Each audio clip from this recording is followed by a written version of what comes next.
All right, hey guys, welcome to another Blue to Gold Roadside Chat. This is where we answer your legal questions. I have my friend Mike Boone. Hey everybody. Mike Boone is an active police officer, also a search and seizure expert for Blue to Gold law enforcement training. So we're really glad to have him here. All right, this one, comes from an officer where he's saying, "Hey, look, we have a homicide scene, Okay. and there's a lot of people on scene." I'm almost thinking he doesn't say this, but the flavor I get, Mike, is that it's like a house party and somebody ends up dying, right? Probably like a gang shooting. And look, people are on scene. There's a lot of witnesses, and the cops want to start snatching up phones. Now, here's the question, though. They want to start snatching phones from people who, quite frankly, they kind of know did not see anything. Their evidence is saying, "Oh yeah, we were in the back bedroom. We heard the shots come off. We hid behind in the closet. We came out, and then you guys are here." And they believe them. I'm not saying that they're not potentially lying, but the cop also has no other reason to believe that they are lying. Okay. So the question for us is now, the first question is, can we just still grab their phones because maybe something is on there?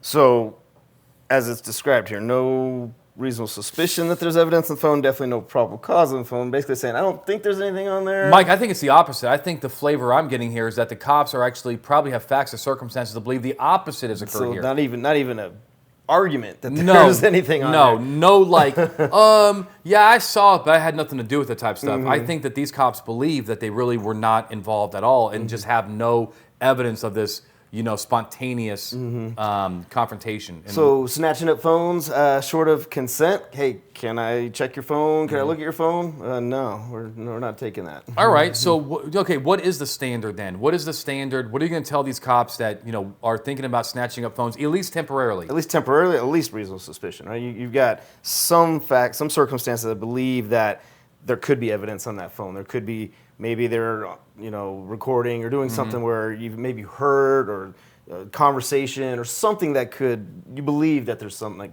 could be on that as evidence-wise. And how would you define reasonable suspicion? Is or happening, and we're on the scene of a homicide there, so, facts, circumstances, stuff that's going to lead you to that there's evidence on there, something that's could help you solve the murder. Yeah, I read one case one time, and it said basically reasonable suspicion is a moderate chance. Not a real high burden. Huh? Not a real high No, burden. definitely way lower than probable cause, or at least preponderance of evidence, and more than a hunch, right? So if we have, let's say, 20 people, on scene, and we just start grabbing up cell phones just because, that sounds like a hunch. Yes. It also depends, I guess, what the severity of the crime. I mean, you got, a mass murder. We may, you have an active shooter where just so many people. I mean, I'm not saying one murder is not. We don't do but you got 20 people dead versus one person in the living room, and all these people are in the back of the house, right? But the point is, it's a moderate chance that this phone, has something on it. Give us something. Give me something. Something. Yeah. Okay. When the person says, "Yeah, look, I had nothing to do with it," well, that's telling me that they kind of know what did happen. Okay. Do with what? Do with what? All right. So if we, let's say that we seize the phone. Let's say we have a moderate chance. Hey, look, they indicate to us that they were in the living room. I had nothing to do with it. All right, fine. I'm going to hold your phone for a second. Okay. And, how long can we hold on that phone for under reasonable suspicion? Is there a standard here? Or? Well, we should be diligently pursuing. Yeah. Trying to actively figure out, are we driving this hunch or this suspicion towards probable cause?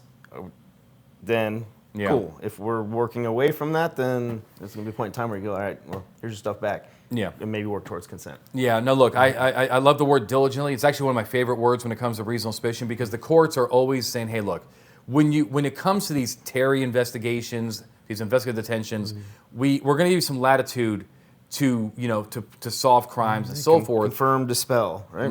Yep. One way or the other. And but the courts are not going to put a time limit on it.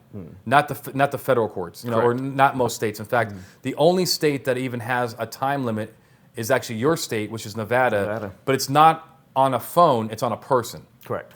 Now, I have seen a lot of reasonable suspicion detentions on parcels. So a cop working the parcel distribution center will see a package that just appears to be contraband.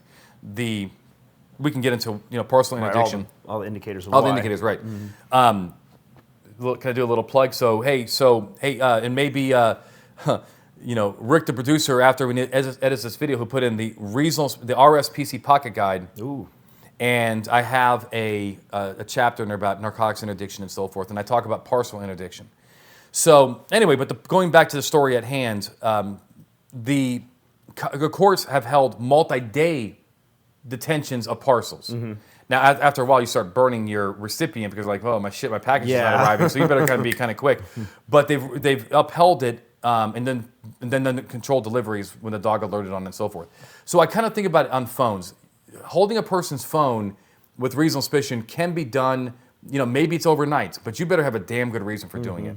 Yeah, I think that's like, just give the court something if it comes up. Give them something, right? Hey, there was this many people, and we were, again, chaotic scene, and we need to interview these people, and these were leading us towards that phone being more involved or away, one way or the other. But we're doing something about it. I think what Mike is saying is very important. I think that if you are articulating why you're doing something and it sounds reasonable and irrational, I think the courts are going to support you. But if you're like, if you're being like, hey, that's the way I do business, which is sometimes cops talk like that. You show up and we collect all the phones. Fuck, no, you're not.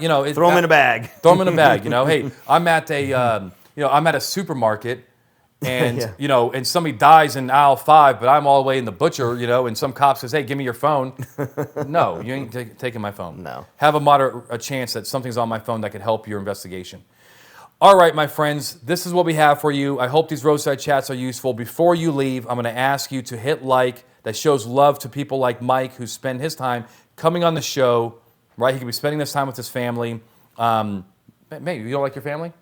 I love them, but... You love the show, too. I was going to say you specifically, but, the show's pretty all right, good. Yeah. And Rick, you too. Yeah, Rick, the producer over there. So hit like, show some love here, share with your friends, subscribe, and until next time, my friends, stay safe. Thank you.